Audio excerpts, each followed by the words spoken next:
Hello दोस्तों, आज हम पढ़ने वाले हैं क्लास 8th का मैथमेटिक्स का सबसे पहला चैप्टर आ स्क्वायर एंड आ क्यूब।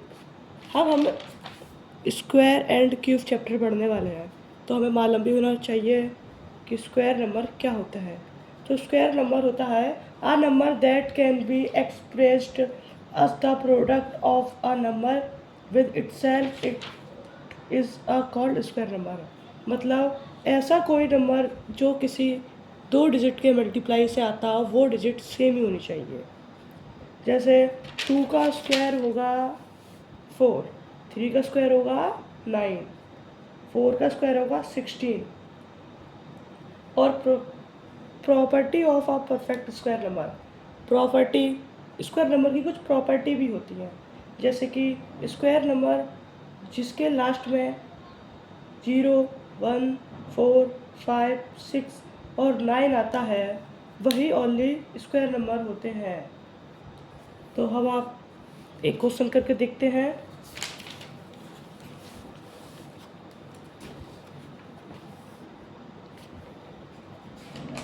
तो आपको बताना है कि इनमें से कौन सा नंबर स्क्वायर है। तो सबसे पहले मैं क्वेश्चन लिख लेता हूँ। क्वेश्चन लिख चुका है अपना पूरा। इस क्वेश्चन में बता रहा है कि इनमें से कौन सा परफेक्ट स्क्वायर नहीं है। तो अभी मैंने आपको एक प्रॉपर्टी बताई थी कि जिस डिजिट के लास्ट में 0, 1, 4, 5, 6, 9 आते हैं, वही ओनली स्क्वायर नंबर कहलाते हैं। तो इनमें से किन के पीछे 0 आ रहा है? किसी के पीछे 0 नहीं आ रहा। 1 किसी के पीछे नहीं आ रहा। 4 किसी के पीछे नहीं आ रहा। 5 किसी के पीछे नहीं आ रहा। 6 किसी के पीछे नहीं आ रहा। 9 हमारा इसके पीछे आ रहा है। आप सभी लोग देख सकते हैं क्लियरली, इसके पीछे 9 आ रहा है। तो हमारा स्क्वायर नंबर हो जाएगा, परफेक्ट स्क्वायर नंबर हो जाएगा हमारा 9। 1089 is a perfect square number. Okay, अब मैं आपको कुछ और प्रॉपर्टी बता दूँ स्क्वायर नंबर के बारे में। जैसे कि अगर कोई नंबर है जो 1 और 9 की यूनिट, उसकी 1 और 9 लास्ट डिजिट है, तो उसका वो स्क्वायर नंबर होगा, वो एंड होगा 1 से।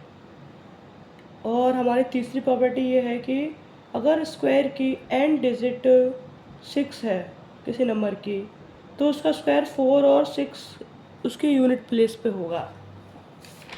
और अगला है इन अ स्क्वायर नंबर डिजिट 2, 3, 7 और 8 is not a perfect square number. अगर किसी के डिजिट के लास्ट में 2, 3, 7 और 8 आता है, तो वह परफेक्ट स्क्वायर नंबर नहीं होता। अब हम आपको एक और क्वेश्चन दे रहे हैं जिसमें आपको बताना है कि लास्ट में 4 किस में आ रहा है। चलिए क्वेश्चन लिखते हैं। देखिए हमारा अगला क्वेश्चन ये है, विच वन अमोंग, ये डिजिट ये है लास्ट डिजिट 4। तो इसके दो तरीके मेथड हैं, या तो 64 का क्यूब निकालो, इसका क्यूब निकालो, इसका क्यूब निकालो, इसका क्यूब निकालो। पर मैं आपको एक ऐसी ट्रिक बताने वाला हूँ जिससे आप बिना क्यूब निकाले बता सकते हैं कौन सी डिजिट के पीछे 4 आ रहा है। ये देखिए, इसकी लास्ट डिजिट एंडिंग डिजिट का स्क्वायर निकालना है। 8 का स्क्वायर निकालना है, फिर हमको 2 का स्क्वायर निकालना है, 6 का स्क्वायर निकालना है। स्क्वायर निकालिए 16, 64, 4, 36। अब बताइए इनमें से किस में लास्ट में 4 4 आ रहा है। ये देख सकते हैं आप, 4 आ रहा है। तो last digit 4 has 108 square 292 square. ये हमारा एक और क्वेश्चन सोल्व हो चुका है। अब हमारा अगला क्वेश्चन क्या कहता है, giving 125 square 15625, what is the value of 126 का स्क्वायर। ये बहुत सरल ही क्वेश्चन है, आप लोग देख ही सकते हैं, क्वेश्चन बुक में भी दे रखा है, ये रहा। गिव 125 स्क्वायर का स्क्वायर इतना दे रखा है, what is the value of 126 का स्क्वायर। चलिए इसका निकालते हैं हम।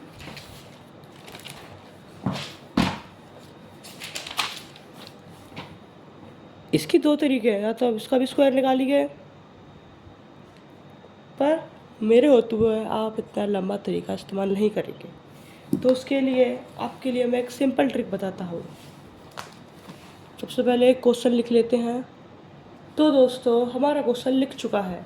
अब इसके ऑप्शन ये दे रखे हैं, आप सब लोग को दिख ही रहा होगा ये ऑप्शन, इनमें से देखना है कौन सा है। तो इसका एक फॉर्मूला होता है,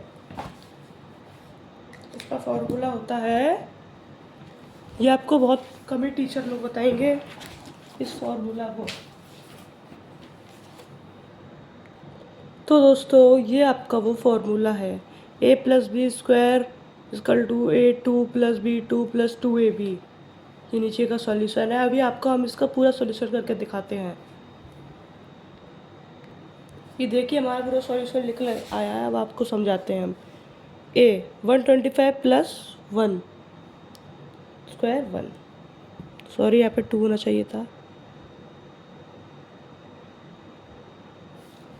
125 स्क्वायर + 1 + 2 × 125 × 1, 125 को 125 उतर गया, +1, इसे 2 को हटा दीजिए, प्लस इतना 125 का 2 का इसमें मल्टीप्लाई हो जाएगा, +1 ये रहा। अब 126 का स्क्वायर निकालना है, तो 125 प्लस, अब ये यहाँ पे आ गया। इसका उपयोग यहाँ पे नहीं करना था, इसका प्रयोग यहाँ पे नहीं होना था, इसका प्रयोग नीचे होना था। 125 + 1 ये रहा, प्लस 250, ये ऊपर वाला 250 है, यहाँ पे आ जाएगा। सबको समझ में आ रहा है? अब ये 125 का स्क्वायर हमें यहाँ पे दे ही रखा है, तो हमने वही उतार लिया। अब 1 + 250 = 251, मैंने प्लस कर दीजिए, अपने आप स्क्वायर निकल जाएगा। और ये आंसर देखिए कहाँ है बुक में, ये आप देख सकते हैं, ये रहा वो आंसर 4th नंबर पे, इसे टिक लगा लीजिए। अब हम देखते हैं 4th क्वेश्चन। चलिए नोट कर लेते हैं हम, आप भी नोट कर लीजिए। चलिए दोस्तों सबसे पहले 4th क्वेश्चन समझते हैं। Find the length of the side of square Dooj area इतना मीटर। ये हमें इसकी पता करनी है, साइड की लेंथ, एरिया हमें दे रखा है। तो इसके लिए सबसे पहले हमें प्राइम फैक्टराइजेशन करना पड़ेगा। तो चलिए करते हैं प्राइम फैक्टराइजेशन। ये देख सकते हैं आप सभी लोग, मैंने क्वेश्चन सॉल्व कर दिया है। तो यहाँ पे हम इसके 2 की पेयर बना लेंगे। इसकी पेयर यहाँ बन चुकी है, हम पेयर को एक ही कर देंगे। 3 यहाँ पे, 7 यहाँ पे, हम इन दोनों का मल्टीप्लाई कर देंगे, 21 मीटर। तो इसका आंसर 21 मीटर ही होगा। ये नई बुक है, एनसीईआरटी की तरफ से पुरानी वाली बुक हटा दी गई है। ये नई बुक में आंसर शीट नहीं है। टीचर को भी पढ़ाने में बहुत दिक्कत हो रही है, स्टूडेंट को समझने में दिक्कत हो रही है। हम इन सब सारी बातों को साइड रखते हुए अगला क्वेश्चन शुरू करते हैं। Question number 5th। Find the smallest square number that be divisible by each of the following number 4, 9 and 10।